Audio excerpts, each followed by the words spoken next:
This whole experience is like a fairy tale. He certainly has a very singular vision. It's amazing to watch. I think it's a very beautiful movie. So all together made something special. It was pretty cool.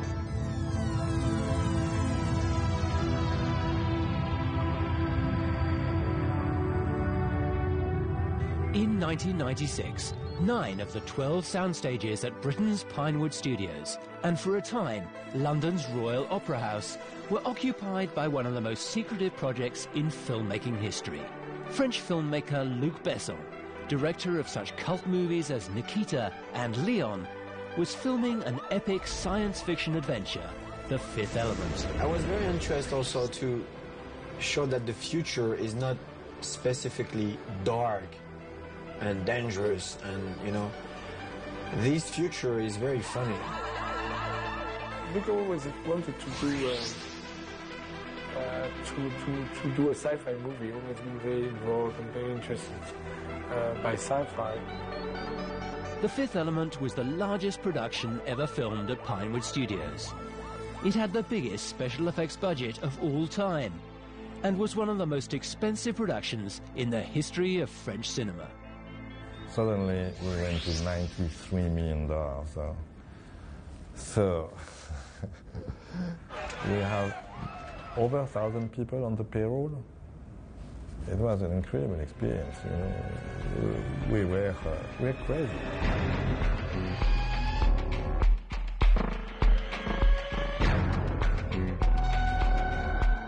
The story begins in Egypt in 1914. As a race of aliens searches for the mysterious fifth element. The film then leaps forward to New York in the 23rd century. Bringing these two different worlds to life was to be one of the biggest challenges for the filmmakers.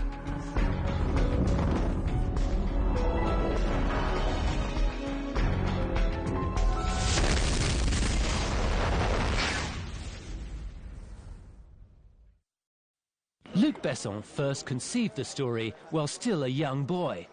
I didn't know I would be a director in the future at this time.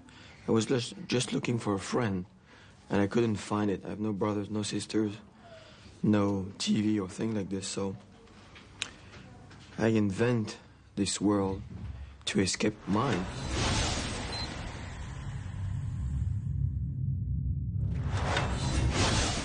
My paper and my pen at 16 and start to write about this cab driver who can fly in New York in the 23rd century. This became the basis for his unpublished novel called Zaltman Blero. And at that time, he had a lot of stories in his head. The hero was Zaltman Bleros. He was a worker in a jet factory. The basic story was there. The menace of the big, big round, evil planet coming to Earth. But it was different. There was lots of other stories. After his cinematic success with Nikita and Atlantis, he transformed the story into a screenplay. I remember very clearly I signed the first writing agreement while we were shooting The Big Blue. Unfortunately, his ambitious script was 400 pages long. So it was a huge story, maybe 2 stories. So we spent 9 years to write, prepare, and decide this film. Besson solved this problem by working with Hollywood screenwriter Robert Mark Kamen, and together they broke the story down into 2 separate parts. Luc has been helped a lot by Robert, because Robert, as a US writer, knows that it's not possible to make a film when it's 250 pages. The first would become the basis for The Fifth Element.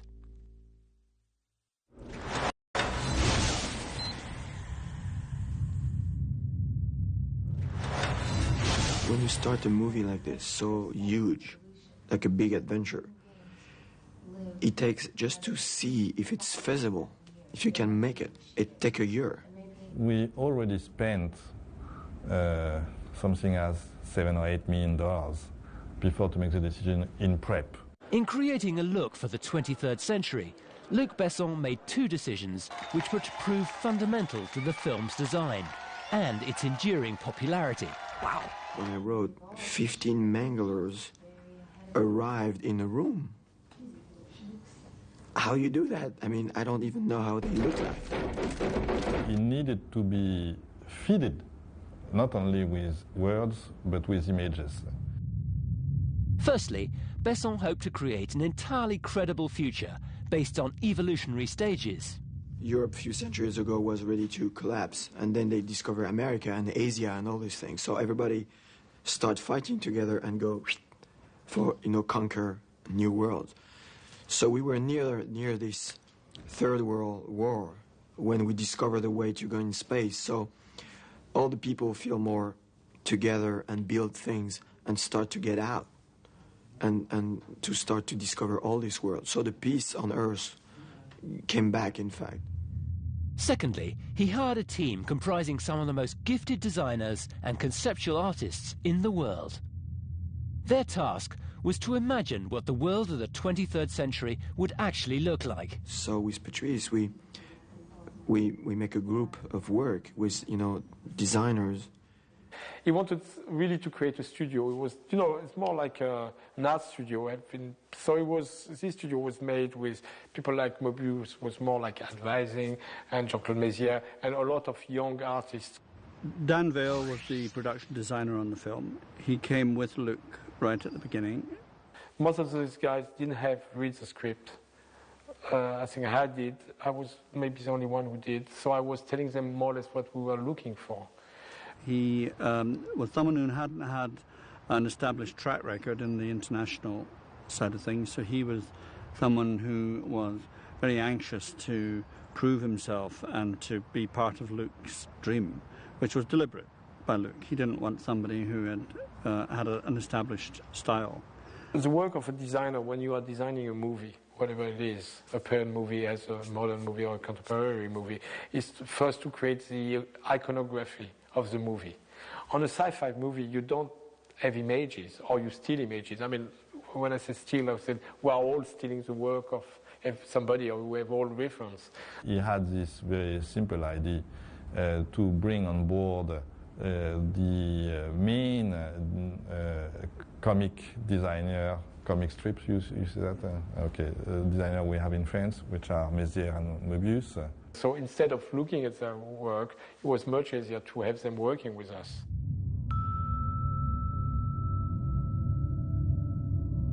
Among this conceptual team were two of the most renowned artists in French comics. Jean Giraud, alias Mobius, and Jean-Claude Mézières.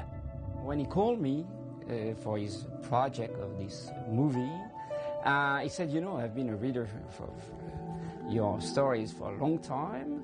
I want to hire you for my project, and I pay for you for that. And I thought it was very nice. It was a good introduction to their work. This team of people, I think we were 11, 12 to work for 6 months with only designing ideas. But he would give each and every person a different part of his vision that would enable them to assume their own identity with that vision. And then we invent everything first. Everything in The Fifth Element was designed. Nothing existed because it's science fiction. So every telephone, every pencil, even the cigarettes that Bruce smokes are designed. And everybody was looking in the same direction, sure, looking for ideas, looking for concept. Luc was saying, okay, boys, astonish me, make me dream, and the technical part will take care of that. He was able to be totally open-minded to new ideas, to new possibilities. The way of working was every week was a theme, like cars or like interiors or like food or like whatever. And Luc passed every day because when they were finished, they were putting on the wall their finished job, and Luc said, I take that, and garbage. I like this, that's a good idea, I like this color, I like this texture. And we did this for 3 or 4 months. He collected day after day a lot of those sketches in order to feed himself and to prepare his production design.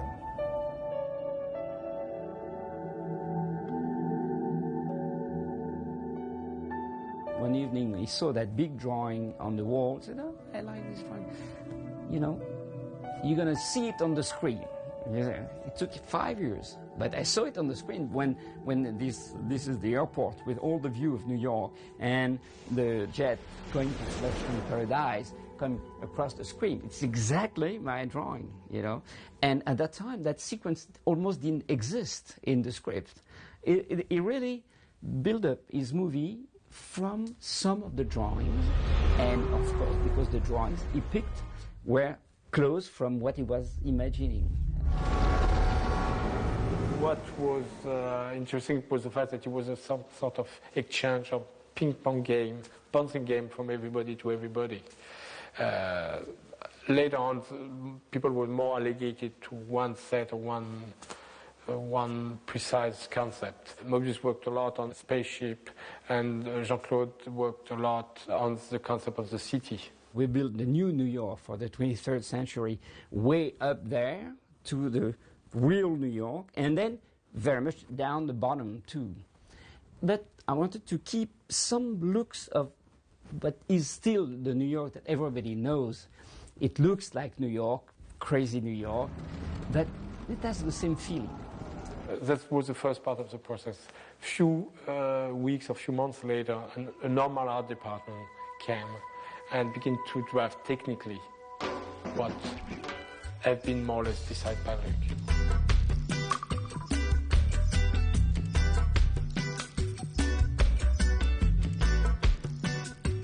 Imagining how people might dress in the 23rd century would be the task of one of fashion's best-known designers. Who is, in Europe, the best idea for a sci-fi film?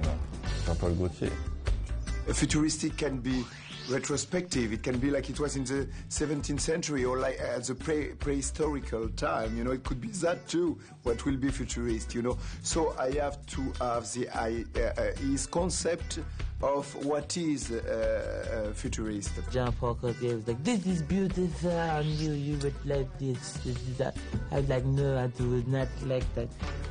So we spoke about that, and we agree like to make a mixing of things that are supposed to be in the future, which means technological, like clothes that should be like that, in general, and things that are a little of today.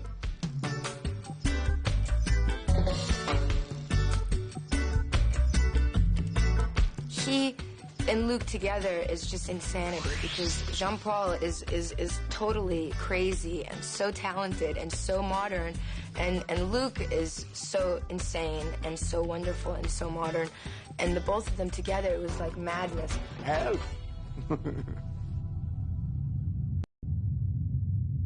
As well as creating a convincing future landscape, the team worked for 11 months to design a complete world.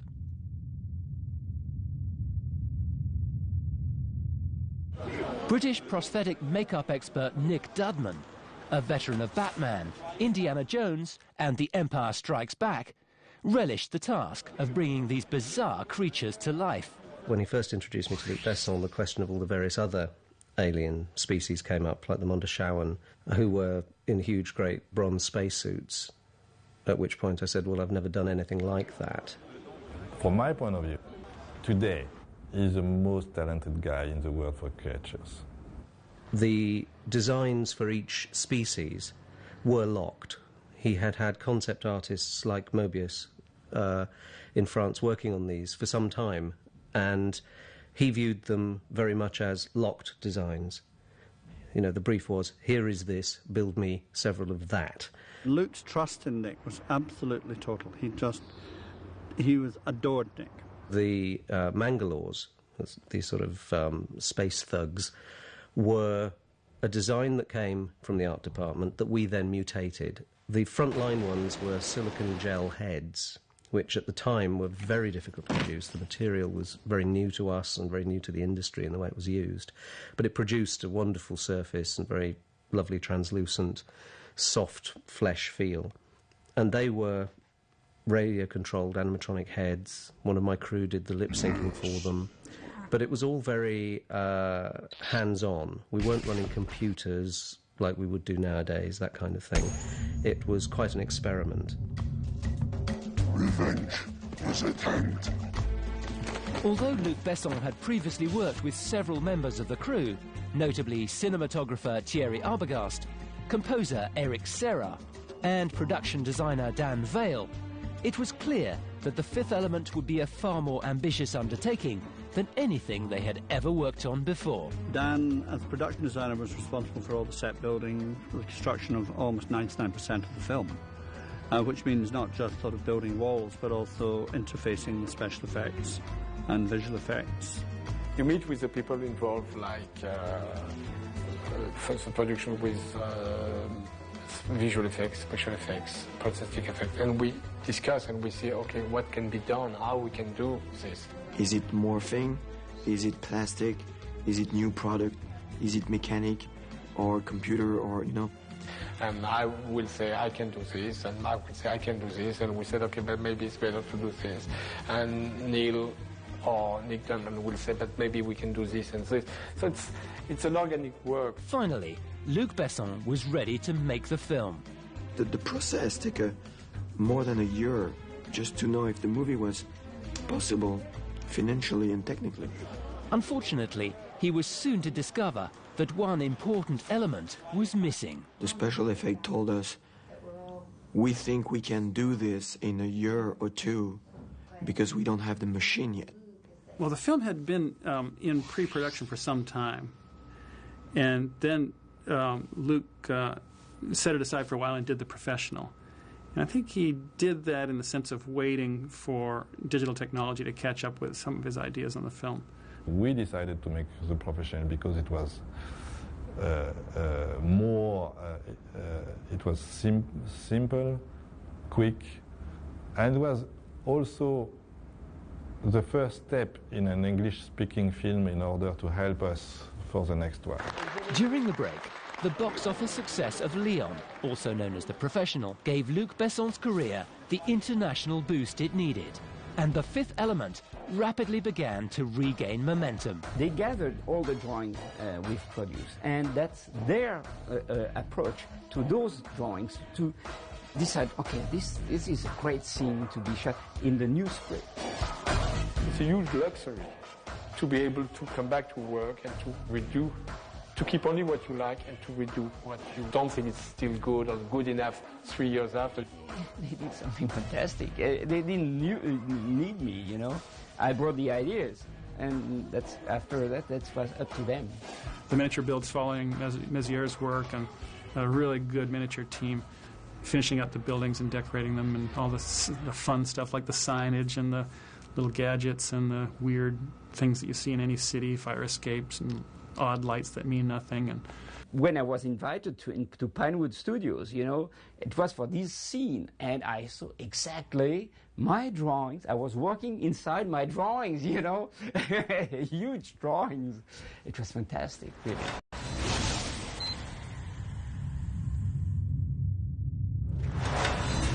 Before production could begin, another important element would need to be found. I've met Bruce a few years ago, and we talk about the script. And I do The Professional, and then I come back. So when I was ready, you know, at the end, the script was ready, the money was here. So then I went to see Bruce. Normally, Hollywood film stars are reluctant to commit themselves to a movie.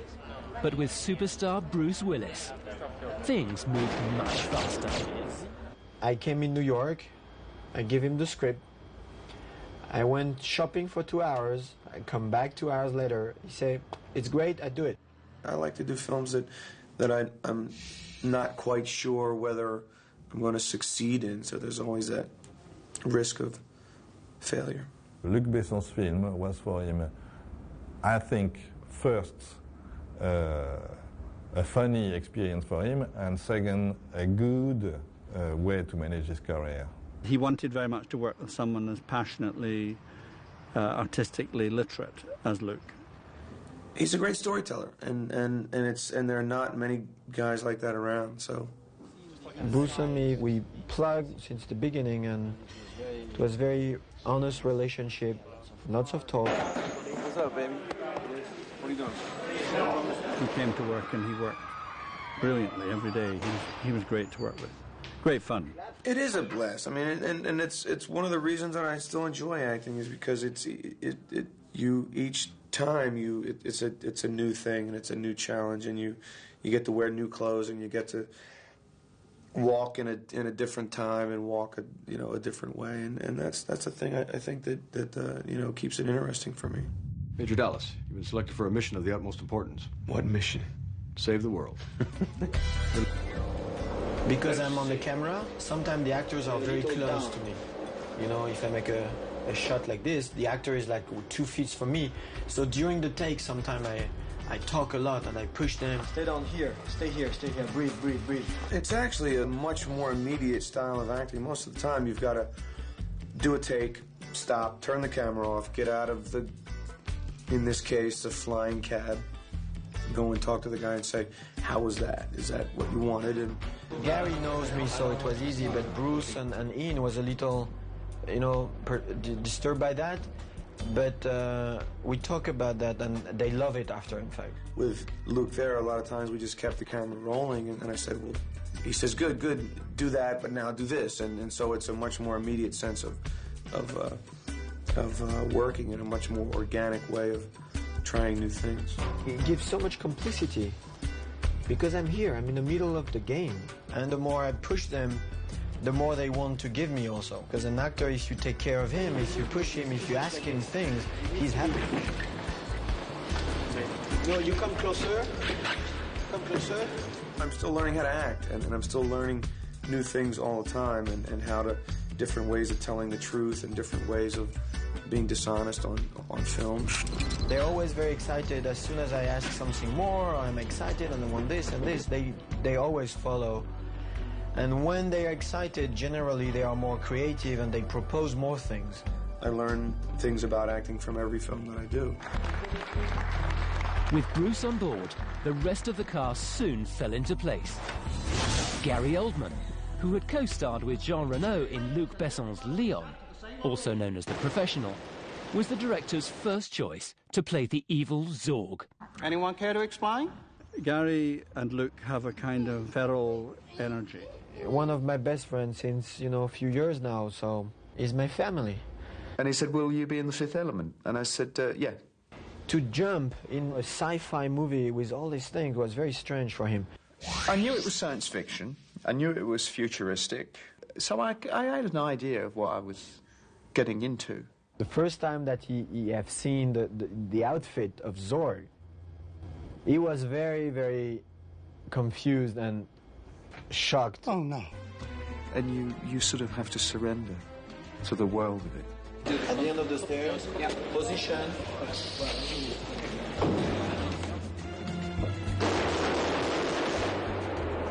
He's a weird character because he's very strong and very dark, but in the same time, he has a lot of panache. But I love Zorg. Gary Oldman, he was fabulous. I always felt sorry for him to have the ridiculous hairpiece he had, which was just so wonderful. Are you making fun of me? We have so much fun on the set with him. We have a very kind of wacky relationship. There's a sort of animal fundamental thing that goes on between the two of them. Very physical, very slapstick. So, what's the next shot? I don't know. I have like 15 minutes of dailies with takes that we were obliged to cut because we were laughing. I can make a short movie about that, about just the laugh of Gary and me on the set. It was so funny. I know.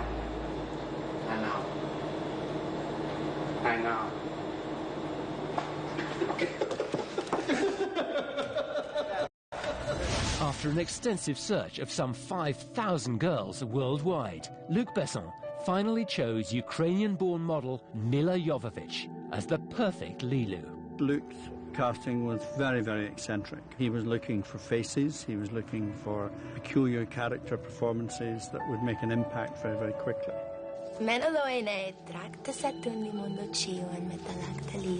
Luke, in his search for the perfect Lilu, I think interviewed not hundreds but thousands of beautiful women, and I suppose somebody had to do that. Lilu, to me, is the future. He said, you know, you must understand that in the process of finding my Lilu, he said, you know, I really have to be able to fall in love with her. A sweet, sweet, sweet angel. And of course she's sweet. She doesn't need to have an attitude. She's not insecure. Me, fifth element. Supreme being. Me, protect you. I asked her if she will give everything. I was in the gym 3 hours a day. I didn't even know some of the muscles in my body existed that my trainer pulled out of me. And she was brilliant. He really didn't want anybody else to know, especially Bruce, to know what my language is all about. So Bruce would really have the surprise, for real, when I first started speaking it. Because in the scene in the cab where I fall in and start talking to him, Bruce had never heard me speak in this language before. So his reaction was real, because it was amazing to hear it and try and, like, understand what I'm saying. And then finally when I say boom, he's like, okay, I get that. Boom, yeah. I understand boom. Bada boom. Boom. Big. Big. Yeah, big bada boom. Big. Bada big boom. Big. Yeah. Boom. Yeah, big bada boom. Bada boom. Big. Boom. Big bada boom. British actor Ian Holm, star of Alien and more recently The Lord of the Rings, would play the pivotal role of the priest Vito Cornelius. Time is of no importance, Mr. President. Only life is important. But it was comedian Chris Tucker who would arguably steal the show as distinctive DJ Ruby Rhod. Unbelievable!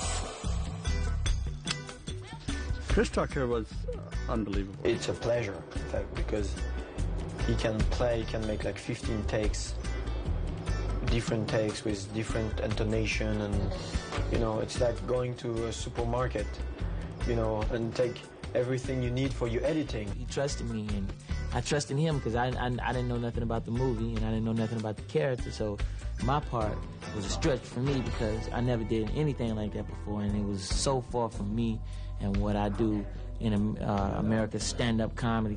Chris was quite a handful. He had to embody the nature of that mad leopard-skinned DJ. I seen all his clothes he wanted me to wear. I was like, oh, this ain't gonna be nothing like I ever done before. Right now I'm finna jump off a 20-story building with no pads, because I don't like pads to slow down the jump. So, you know, I'm gonna do it. I took little mannerisms from Prince, Michael Jackson. It just made it wild and funny and loud, you know, arrogant, flamboyant, and all that stuff. Luke deliberately, in my opinion, was mixing two whole taboo areas of the African-American and the homosexual. And that was fascinating. It created this peculiar character that nobody could get any register on. I will play the rest later after the concert, because right now it's not perfect to say the word today. He says himself that he is between like Prince and Michael Jackson. Maybe I should say that maybe it's not Michael, but more Janet or not German, maybe LaToya Jackson. Special edited. The remainder of the cast was as eccentric as it was eclectic. British comedian Lee Evans. Hello, Steve. Welcome to the welcome to the... Former Beverly Hills 90210 star Luke Perry. So I've got some time. British musician Tricky. I'm not on the plane. What? Baron Munchausen star John Neville. The ship is in combat formation. And yes... Cash. Been here long? Here, look enough. Come on, give me the cash. That's Mature Kasovitz, future star of Amelie. That's a very nice ad. You like it? The huge international cast had one thing in common, a desire to bring Luc Besson's vision to life. It's a chance of a lifetime to work with someone that involved and that passionate about their art. Luc has a very important quality for a director. He has charisma. So when he's meeting someone, as an artist, I mean, his charisma is very effective. It's my first criteria is working with someone who I think is a good storyteller, which really all good directors are. You know, that which is goes back to caveman days. In cave times, there was one guy who was the guy who said, "Today we killed this big mastodon, and here's how we did it." And he made it very exciting, and he was a good storyteller. And now today we call them directors. Not only is he one of the youngest directors, but he's so perceptive, and he's so sure of what he wants. What's your friends left and right before to say? He's everything in the film. He's the writer, the cameraman, the cinematographer, the actor, the acting coach. He's everything, and through that, he gets so much respect from his actors that they can't work hard enough to please him. No jokes, all right? No. He's able to create a kind of energy on the shooting set that transmits itself, especially to the actors, but also to the crew. He could literally point on a sculpt and say, you know, that's great, that bit is not right. That's not right. That shit wasn't good. But unlike a lot of directors, he could also tell you why. I want it to be done this way. So he'll tell you exactly what he wanted. He didn't hold nothing back. When I want to show to an actor, most of the time I say the line, or I say the expression, or I show the expression. You know, it's fast after, or you do everything slow and then it's boring. And the funny thing is, I am the worst actor in the world. I'm unable to play anything except the part in my movie. Every single character, whether it's the police officer, whether it's Matthew Kassovitz playing the mugger, whether it's Corbin Dallas or Zorg or Lilu, we're all sides of Luke's personality. Almost every day there would be some surprise. There'd be something that we didn't anticipate that he would pull out of his back pocket and would charm us or electrify us. It's fun to go into work and work with him. You know with his films that you're in the hands of a master. Principal photography began in the deserts of Mauritania, where the film's opening sequences would be shot. From there, the project moved to the world-famous Pinewood Studios, home to such productions as The Mummy Returns, Tomb Raider and Bond. We needed 9 sets at the same moment. While we were shooting on a set, we needed 8 other sets to be prepared in order to move from a set to another. There is not a lot of places in Europe where you can have 9 sets at the same moment. The second reason is we needed the construction people with enough experience to build sci-fi. And there is one place where they have this experience, which is London. We had the task of building like a motion base, a gimbal for the vehicles to go onto. We got a little model of a car. Luke said, I want it to be 16 foot long and I want it to be 8 foot wide, and we basically had to make that from zero. Then we had to build a motion base to build it on, which had to be computer controlled so that we could link it in with the camera. Luke wanted it to go at certain degrees. He wanted to put it out vertical. You say left, you want me to turn right. You have to go right to escape, but don't wait that the car go back to... No, I'll stay with it. At the end, the big turn is left, but you have to control it like a car, you know? Yeah. But it's but the car is turning this way, so I'm turning the wheel that way. The gimbal actually helped them a lot because it took their mind off having to move to the camera. We were basically making them move. We would strap Luke to the bonnet of the car, which he tended to want to do a lot. He likes to get involved. Play your violent and packed. And we'd be throwing them about all over the place, and it would be realistic. She would be moving the same time as he, you know, all the jerks were in the right place, and Luke was hanging on the bonnet while all this was going on.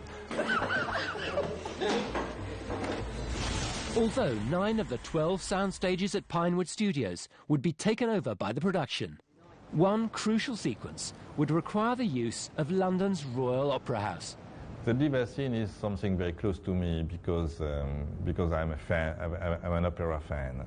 That's the part of the film which comes from me.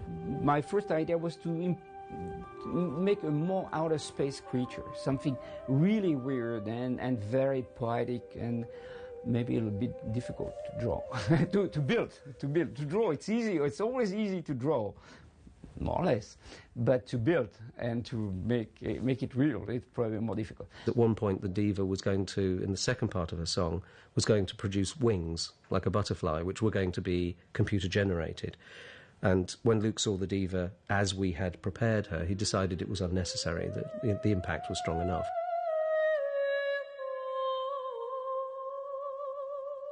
The first time that we actually saw her perform, actually do the song and dance to the music, was on the first take. And the music started, the curtains opened, and she performed. And what you see in the film was her first go at it.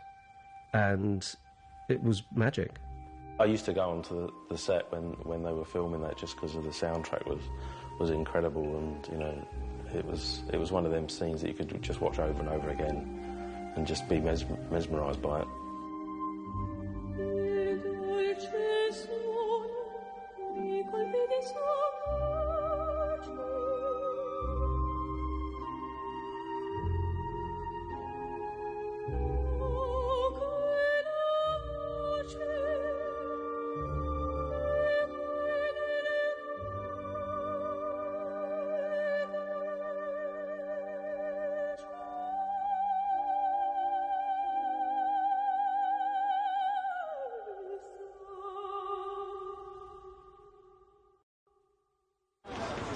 After 109 days of shooting, the film wrapped with the largest indoor explosion ever created.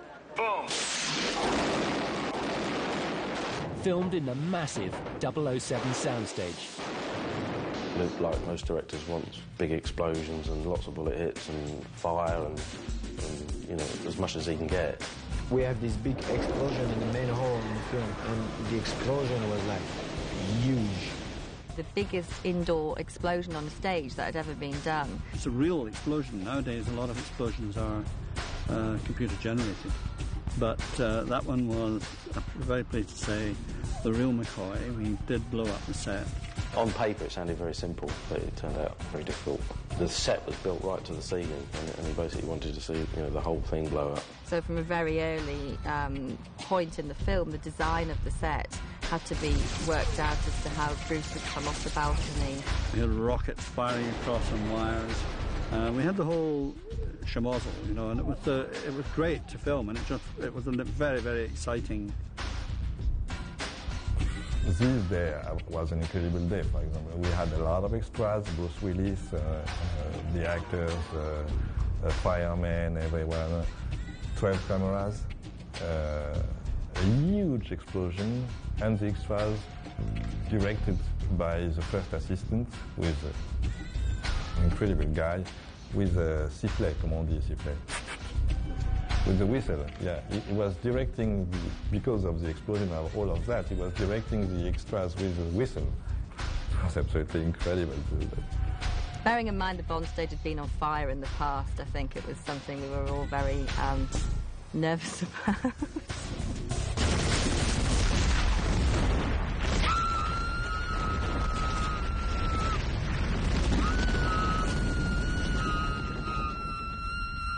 As the smoke cleared, principal photography was complete. This is the last take!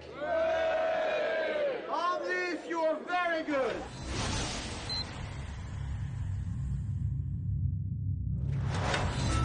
But for another element of the crew, thousands of miles away in Los Angeles, California, months of hard work lay ahead. They would combine the live-action elements with pioneering digital effects. We didn't find in the UK a company of a sufficient size to achieve and produce such an amount of visual effects. After canvassing special effects houses worldwide, the filmmakers chose James Cameron's Digital Domain, where Mark Stetson would supervise the state-of-the-art visual effects. Luke really had this movie in his head before I met him, and that was a great pleasure as well as a great challenge. And we brought the guy of the visual effects of Digital Domain, Mark Stetson. We brought him on the shooting during the entire shooting in London. Mark is an extremely highly principled and self-regulating human being, you know, and he takes his work very, very seriously.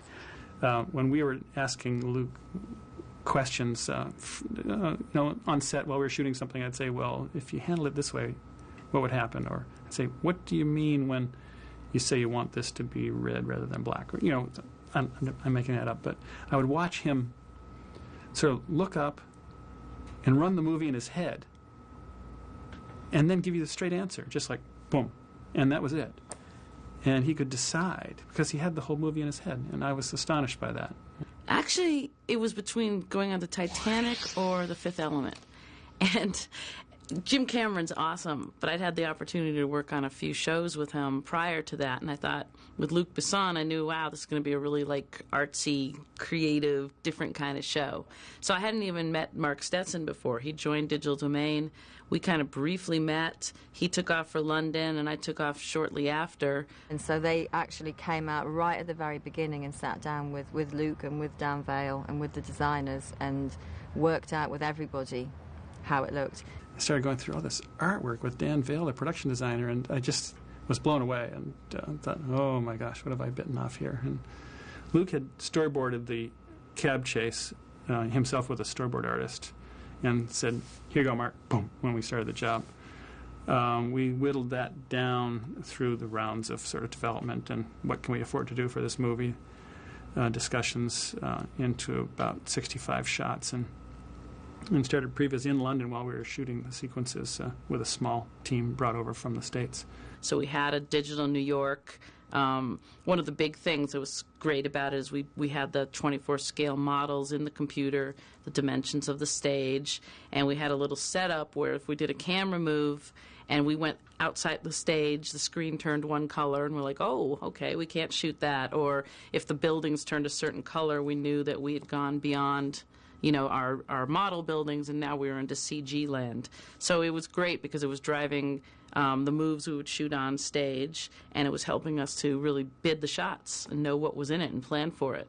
We've produced folders for every single set have been to be had digitally with texture, with colors. Even most of the things have been designed and drafted as it should have been built. So they had some sort of continuity between our work and their work.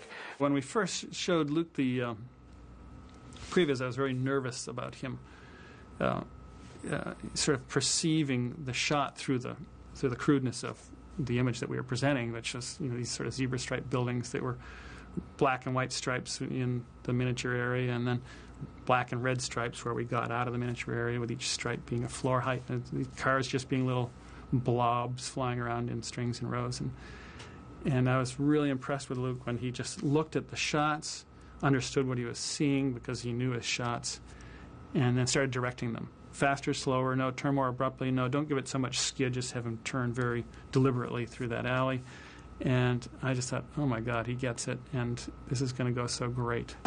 Luke was cutting the film and we were shooting the miniatures, so it was quite hard for Luke because we often had to say, we need to know how you're going to cut that scene because we've got to build the CGI or we've got to shoot the miniature. So he often had to leap ahead and cut a scene that perhaps he didn't want to, but he had to because we had to shoot it on stage. It's a roller coaster. You get these breakthroughs, or you think you're going along really well, and you find there's some technical snafu that can just stall the completion of development for 2-3 months, and you're kind of biting your nails, and you're trying to come up with other solutions. And at the end, you're just like, oh my God, we pulled it off. Somehow you always pull it off. When you start an effect, it lasts 6 to 9 months. 1 3-second big effect could last 9 months. So you are asked every single week if we are on the right track or not. So at the end of the way, the 3-second visual effect shot that you have seen for 9 months, when it's finished, you have... We'd already shot for 6 months here on the main unit. We then continued and started off to do another 6-month shoot on the miniature photography. Alongside that, they were also building the CGI work as well. We had a great crew. I asked for Bill Neal as the visual effects DP, and he did a fantastic job. And I was able to keep him in London throughout the shoot so that he was there lighting green screens and shooting plates while Thierry Arbogast and his crew were shooting the movie. So Bill had a clear understanding of what the movie was about, and then brought that back to the miniature shoot. Yeah, I think you'll find my Stetson hat walking around in the city streets if you look close enough. It's a fun thing to do, to just sneak little jokes in there. For the time of when we did it in '97, I think it all holds up really well. And I think a lot of it still holds up now. So it's interesting when you go back and look. It's hard not to be your own worst critic, though. I'm proud to see that look copied again and again in films that we've seen since. Now when I look back to a show like Fifth Element, and I said, oh, that was easy. You know, piece of cake. Well, it wasn't like that when I went on in the beginning.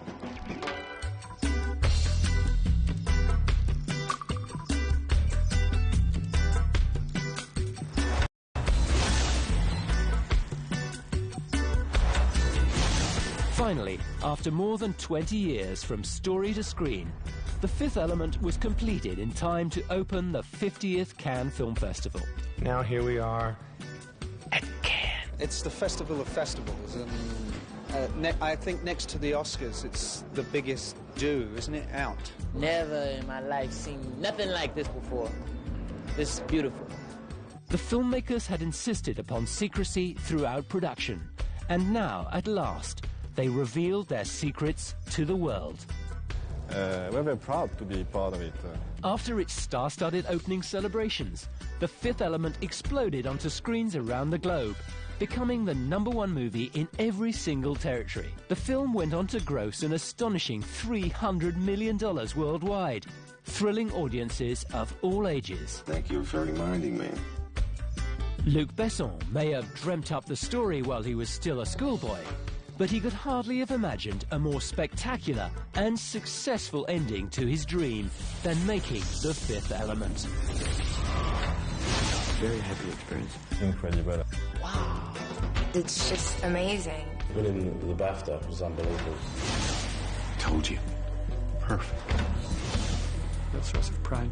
I love it. It was just a really good experience. I had a great time. Thank you.